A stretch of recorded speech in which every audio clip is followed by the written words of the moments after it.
So, Mary, you Mhm. were nominated for Rising Phoenix Award by Elisa Guyton. Thank you for accepting. Thank you. Well, I've been through a lot, alcohol and drug addiction. Mhm. It led me to prison several times. After prison, because of my addiction, and at the time, it was in the 90s where there wasn't a lot of treatment facilities available for us at that time. Okay. So everything that was done, we went to prison and recovered there. What little recovery you got, you didn't get treatment. So when you got out, you kind of went back to the same thing that you knew before you left. So after that, I came home after one of the stays in prison and got in trouble again Okay. and ended up in front of a wonderful judge named Judge Collins. I look at him as my savior. I went in front of him and he sent me to Don Farm and he gave a little speech before he sentenced me and asked me my last name, and I told him my last name is Bass, and he said that he was our Bass from Ypsilanti, and I told him yes, I was, and he knew my family pretty well. He knew my dad well, and they were always locally politically involved in Ypsilanti, Okay. especially. Mhm. And he worked with my dad at Ford. Him and my dad knew each other. My dad was on the other side of the fence with the union. He was a Mhm. bargaining. So anyway, he asked me, what do I think my dad would want me to do with me? And I told him time served. And he was like, he laughed and said no, because I was trying to get out of there. And so he sent me back to jail. And later on, I learned that inmate services that they had there said he had came and he wanted to specifically make sure that I got somewhere where I can recover, to a good place and a long-term place. So I ended up going to the farm for a year. No, altogether, I went through the farm for a year, and then I ended up in their first transitional homes, apartments, Okay. and I think I was there for about 6 to 8 months. Judge Collins also told me something was my inspiration, I think, of remaining sober. And he Mhm. told me, just being from the family background that I'm from, that if I remain sober, find my way through, what I was going through, that I would be a asset to my community. And I'm like, an asset to my community. That was something I've never heard Right. before. Right. So after I left the farm, I started working for Ford Motor Company.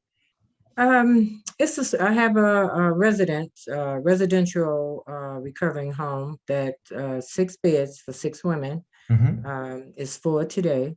I am working along with some of the agencies where most of them are opiate users, MAT users, which is medically assisted treatment, treatment where they may need some type of help through their recovery, something to keep them balanced and anything that can kind of and then get tapered off while they're there.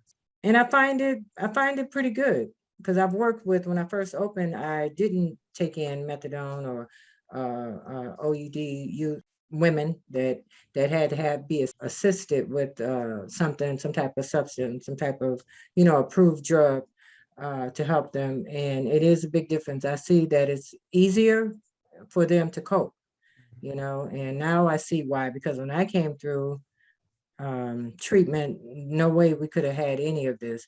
So I do see a big difference. And really, I try to help educate them and give them tools to use in recovery. Like like I was taught, stick with the women, get sponsors, go to a certain amount of meetings a week. If able, get a job, learn how to be a great employee, learn how to work, get to work on time and Mhm. learn some work ethics because most of us don't have it when we coming Right. into our beginning of our recovery.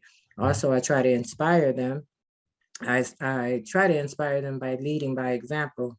Number one, Mhm. doing what I'm supposed to do and with them, and being there for them, being a friend for, Mhm. and being humble. I don't come in, in a Jaguar or a Mercedes. I drive my 2010 car, and try to get them to work on their inner self.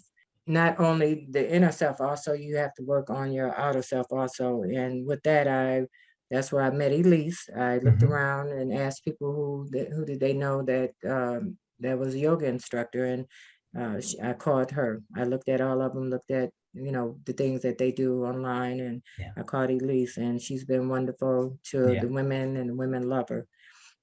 And the ones that do believe, if they're higher power is God, some of them go to church. I have a prayer lady that comes in once or twice a month Mhm. and do prayers with them, teaching them the Bible and things like that. I've been fortunate enough to know some of the businesses that's in our community, and I've had them to go to spa parties where they went and got microderms and, just making them feel good, things that they've never had. Right. So Right. it's got teeth whitenings and all type of things from the spa party. So they was Mhm. just like really, really happy about that. Just trying to teach them to take care of themselves and to, you have to grow. I don't only think you have to grow innerly, you have to grow from the out too. Your physical being and taking care of your hygiene and things like that. Go I ahead. also provide a safe structure for them. The house is really nice. The decor is super nice, beautiful. A place where they can really come and say, "Wow, this place is really nice," and I don't put up with bullying or harassment.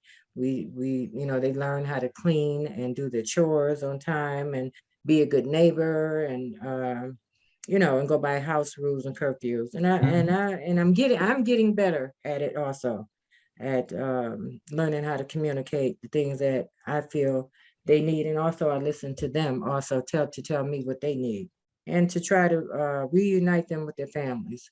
That's a Mhm. big deal to me and their kids.